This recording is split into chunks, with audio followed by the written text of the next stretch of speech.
Hello friends, welcome to memory of bio. हम लोग पढ़ रहे हैं नर्वस सिस्टम के बारे में।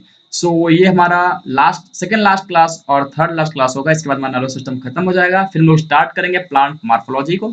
स्टार्ट करते हैं लेक्चर। हम लोग पढ़ चुके हैं कहाँ तक? फोर ब्रेन तक हम लोग पढ़ चुके हैं। आज हमें पढ़ना है मिड ब्रेन। तो मैंने आपको बताया था कि जो मिड ब्रेन है वह फोर ब्रेन और हाइंड ब्रेन के बीच में लाई करता है। फोर ब्रेन का सबसे लास्ट पार्ट होता है डायनसेफेलॉन और हाइंड ब्रेन का सबसे पहला पार्ट होता है पोन्स। तो जो हमारा मिड ब्रेन है वह फोर ब्रेन मतलब हमारे डायनसेफेलॉन और पोन्स के बीच में लाई करता है।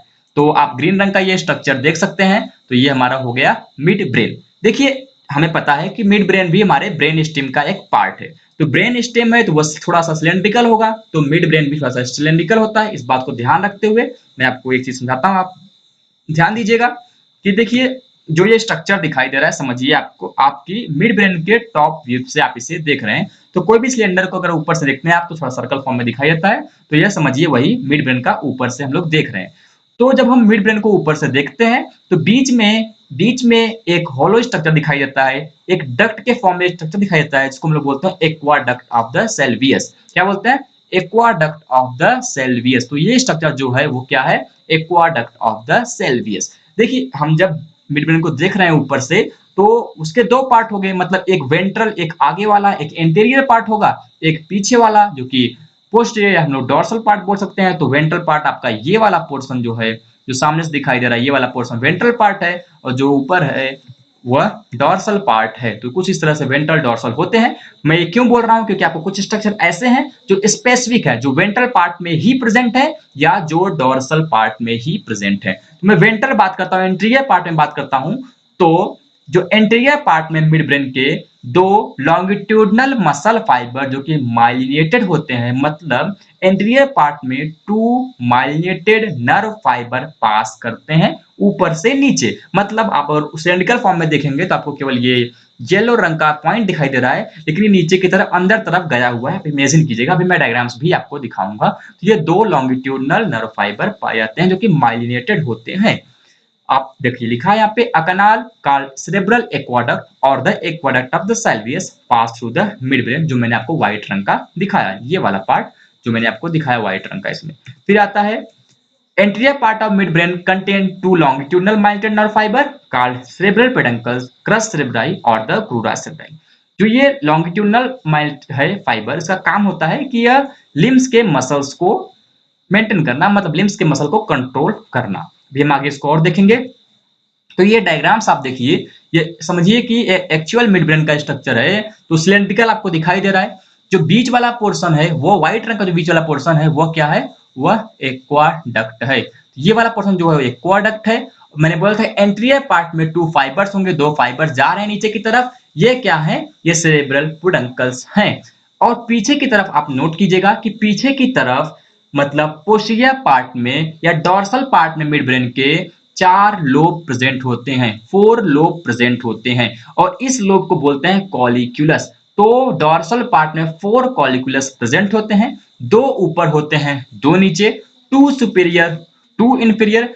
जो सुपीरियर वाला पार्ट है, दो सुपीरियर जो पार्ट है उनका रिस्पॉन्सिबिलिटी होता है, मतलब वह हमारे लाइट या प्यूपिलरी रिफ्लेक्स में काम करते हैं। लेकिन जो इंफीरियर वाले होते हैं वह एकॉस्टिक या हम बोल सकते हैं हमारे साउंड रिफ्लेक्स में वो काम करते हैं। तो आप ऐसे याद कर सकते हैं। याद करने में आपको प्रॉब्लम हो तो आपके फेस में, हमारे फेस में जो हमारा आई होता है वो ईयर से ऊपर होता है, मतलब सुपीरियर होता है। जो सुपीरियर वाला पार्ट है वो आई वाले काम को करेगा, मतलब लाइट या प्यूपिलरी रिफ्लेक्स में काम करेगा। जो इंफीरियर वाला पार्ट है वो एकॉस्टिक या साउंड रिफ्लेक्स में काम करेगा।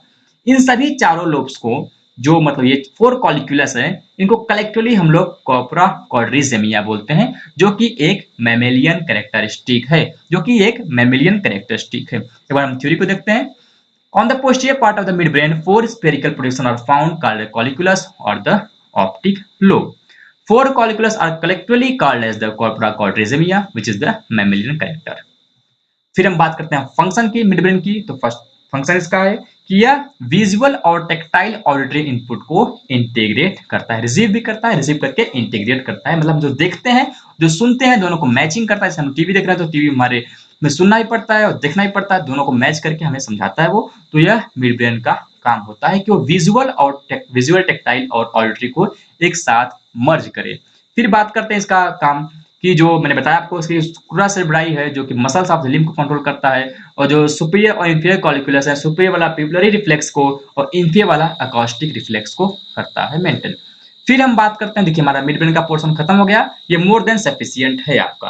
तो मिड ब्रेन के बाद आता है हमारा पोन्स, मतलब हिंड ब्रेन या हाइंड ब्रेन, जिसमें से पोन्स होते हैं, मेडुला ऑब्लोंगाटा होता है और सेरेबेलम होता है। इस वीडियो में हम लोग सब कुछ कवर करेंगे। सबसे पहले पोन्स के बारे में पढ़ते हैं। तो इतना पता है कि जो पोन्स है वह किसके बाद लाई करता है, मिड ब्रेन के बाद लाई करता है और मेडुला ऑब्लोंगाटा के पहले लाई करता है। तो समझिए, अगर कोई भी नर्व फाइबर मतलब हमारे सेरेब्रम से स्पाइनल कॉर्ड की तरफ जाएगी तो क्या वह पोन्स को क्रॉस करेगी? हाँ जी, जरूर क्रॉस करेगी। तो कोई भी फाइबर जब सेरेब्रम से स्पाइनल कॉर्ड की तरफ जाती है या स्पाइनल कॉर्ड से सेरेब्रम की तरफ जाती है तो मिड ब्रेन ये पोन्स को क्रॉस करती है। इसको बोलते हैं कि लॉन्गिट्यूडनल फाइबर। तो पोन्स में लॉन्गिट्यूडनल फाइबर प्रेजेंट होते हैं, और यही बात जब हमें पता है पोन्स के जस्ट पीछे ही होता है सेरिबेलम। तो दो सेरिबेलम को आपस में कनेक्ट करने के लिए भी कुछ फाइबर्स होते हैं, या यूं बोल सकते हैं कि अगर सेरेब्रम से सेरिबेलम की तरफ अगर कोई फाइबर जा रहा है तो वह भी पोन्स की तरफ होते हुए जाएगा, या स्पाइनल कॉर्ड से सेरिबेलम की तरफ जा रहा है तो वह भी पोन्स से होते हुए जाएगा। तो यहाँ पर दो टाइप के फाइबर मिलते हैं, एक तो लॉन्गिट्यूडनल जो कि ऊपर से नीचे जाते हैं, और एक होता है ट्रांसवर्स जो कि अगल बगल जाते हैं। तो पोन्स में दो तरह के फाइबर पाए जाते हैं। It consist of many transverse and longitudinal nerve fibre. जो ट्रांसवर्स है वो सेरेबेलम टू सेरेबेलम कनेक्ट करते हैं, और जो लॉन्गिट्यूडनल है वो सेरेब्रम से मेडुला ऑब्लोंगाटा को कनेक्ट करते हैं। तो यह पोन्स के बारे में हो गया। अब पोन्स के फंक्शन की बात करें तो उसका मेन फंक्शन जो होता है वह ब्रीथिंग को रेगुलेट करना होता है, जिसको लोग न्यूमोटैक्सिक सेंटर मतलब यहाँ पे प्रेजेंट होता है। यह आप ब्रीथिंग में अच्छे से पढ़ेंगे, ब्रीथिंग चैप्टर में ब्रीथिंग या रेस्पिरेशन में अच्छे से पढ़ते हैं न्यूमोटैक्सिक सेंटर के बारे में। तो इसका काम मेंटेन करना होता है, रेगुलेशन इन द ब्रीथिंग, किसका? पोन्स का।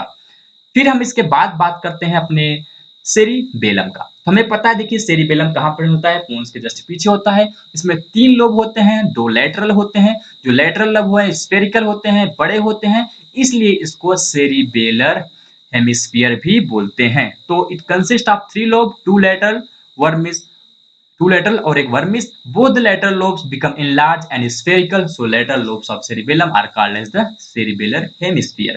अब बात करें तो ये थोड़ा इसका जो सरफेस है सेरिबेलम का वह काफी कॉन्वोल्टेड होता है। क्यों होता है? क्योंकि इसको ज्यादा न्यूरॉन चाहिए, तो न्यूरॉन को स्पेस प्रोवाइड करने के लिए थोड़ा सरफेस जो होता है वह कॉन्वोल्टेड होता है। Cerebellum have the very convoluted surfaces in the order to provide the additional space for the many neuron।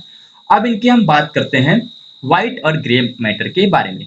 जो सेरिबेलम है उसका इनर पार्ट, फिर रिपीट करता हूं, जो सेरिबेलम है उसका इनर पार्ट व्हाइट मैटर से बना होता है, जो आउटर पार्ट है वह ग्रे मैटर से बना होता है। लेकिन होता क्या है, जो कहीं कहीं से जो व्हाइट पार्ट है, जो इनर पार्ट है वह बाहर की तरफ प्रोजेक्ट करता है, जिससे क्या होता है, जो ग्रे पार्ट है उसके अंदर कुछ प्रोजेक्शन बन जाते हैं, जिसका अपीयरेंस ट्री के ब्रांच जैसे दिखाई देता है। इसको हम लोग बोलते हैं अर्बर विटाई। डायग्राम से हम लोग समझते हैं कि देखिए ये वाला पोर्शन जो आपका दिखाई दे रहा है सेरिबेलम, तो white matter project outside and form a branch tree like structure known as the cerebellum. आप देख सकते हैं ये व्हाइट रंग का पोर्शन है और बाहर वाला ये ग्रे रंग का है, लेकिन कहीं कहीं क्या हुआ है, व्हाइट वाला पोर्शन अंदर प्रोजेक्ट कर गया है, जिससे कि एक ट्री लाइक स्ट्रक्चर, ट्री के ब्रांच लाइक स्ट्रक्चर बन रहा है। इसको बोलते हैं अर्बर विटाई। ये भी इंपॉर्टेंट है। अब आप ये भी देख सकते हैं कि इसमें जो पोन्स प्रेजेंट है, दो माइक्रो फाइबर दिखाए गए ओरिजिनल के। आप इसको लेबलिंग करने का ट्राई कीजिए, आपको इसमें सुपीरियर कॉलिक्युलस, इंफीरियर कॉलिक्युलस सब कुछ दिख जाएगा इस डायग्राम्स में। सो आई होप आपको पोन्स समझ में, सॉरी सेरिबेलम समझ में आया। अब सेरिबेलम के फंक्शन की बात करते हैं। तो इसका जो ये कॉमन फंक्शन है कि यह semi circular canal of the year और ऑडिटरी सिस्टम को इंटीग्रेट करता है। तो मतलब सेमी सर्कुलर कैनाल जो कि हमारे बैलेंसिंग के लिए होता है और ऑडिटरी सिस्टम दोनों को आपस में इंटीग्रेट करता है। कौन? सेरिबेलम। और इसका बहुत से काम होते हैं। जो एग्जाम के प्रोस्पेक्ट सबसे मोस्ट इंपॉर्टेंट काम जिसका है कि यह वॉलेंट्री मसल को। देखिए हमें पता है जो वॉलेंट्री मसल्स होते हैं वो हमारे विल पावर से कंट्रोल होते हैं, मतलब हम अपनी इच्छानुसार उसको चेंजेस कर सकते हैं या मूव कर सकते हैं। लेकिन कई बार क्या होता है इमरजेंसी में हमें पता नहीं चलता है कि हमें बॉडी के इस पार्ट को मूव कराना है, हमें पता नहीं चलता है कि बॉडी के इस पार्ट को मूव कराना है। मान लीजिए मैं चल रहा हूँ, कोई सामने गड्ढा आया, मैं गिरने से बचा, लेकिन बचने के लिए जो मेरी बॉडी बैक गई, पीछे गई, तो हम ये चीज सोच के नहीं करते हैं, ये अपने आप हो जाता है। तो ये अपने आप की प्रक्रिया मतलब नॉन व्हील वाली प्रोसेस यह सेरिबेलम करता है, मतलब यह वॉलंटरी मसल्स को बिना जाने ही कंट्रोल करता है। हालांकि वॉलंटरी मसल कंट्रोल जान के होता है, मतलब व्हील से होता है, लेकिन बिना बताए या बिना सोचे अगर हम वॉलंटरी मसल को कंट्रोल करते हैं, मतलब वॉलंटरी मसल को इनवॉलंटरी तरीके से हम कंट्रोल करते हैं, यह काम होता है सेरिबेलम का। एक एग्जांपल मैं आपको समझाता हूँ। कोई मान लीजिए जो एल्कोहलिज्म कोई ड्रंक कर लिया है, तो आपने उस पर्सन को देखा होगा, सर ड्रंक पर्सन जो होते हैं या कभी आप एक्टिंग मूवी में देखे होंगे आप, तो वो थोड़ा उनकी वॉकिंग जो होती है डिस्टर्ब होती है। उनकी वॉकिंग डिस्टर्ब होती क्यों है? क्योंकि देखिए वॉकिंग तो हमें पता है हमारा पैर हमारे विल पावर से चलता है, वॉलंटरी होता है, लेकिन क्या हम हर बार सोचते हैं क्या कि पैर आगे रखना है, इस जगह पे रखना है? ऐसा सोचते नहीं ना। कुछ पार्ट हमें हमारा मोशन का पार्ट, मैक्सिमम पार्ट बिना सोचे समझे होता है, मतलब एक समझिए स्किलफुल तरीके से होता है जो कि सेरिबेलम करता है। लेकिन अल्कोहल पीने के बाद क्या होता है, सेरिबेलम बहुत ही अफेक्टेड हो जाता है, मतलब सेरिबल एक्सेस अमाउंट में अगर आप अल्कोहल पीते हैं तो सेरिबेलम बहुत ज्यादा ही अफेक्ट हो जाता है, जिससे रिजल्ट में पर्सन की वॉकिंग डिस्टर्ब हो जाती है क्योंकि सेरिबेलम काम नहीं करता है, तो वह वॉलंटरी मसल का इनवॉलंटरी कंट्रोल खत्म हो जाता है। Thus it is related with the fine and skillful voluntary movement. So आपको समझ में आया होगा सेरिबेलम का फंक्शन क्या होता है। सो आई होप आपको समझ में आया। अब हम लोग पढ़ेंगे स्पाइनल कॉर्ड के बारे में, रिफ्लेक्स एक्शन के बारे में पढ़ेंगे और कुछ जो क्रेनियल नर्व है उनके बारे में पढ़ेंगे। बस इतना हमारा टॉपिक बचा हुआ है। फिर ईयर और आईज नोज को हम लोग सेपरेटली कवर करेंगे अलग लेक्चर सीरीज में। So thanks for watching the video, मिलते हैं नेक्स्ट वीडियो में। Okay bye.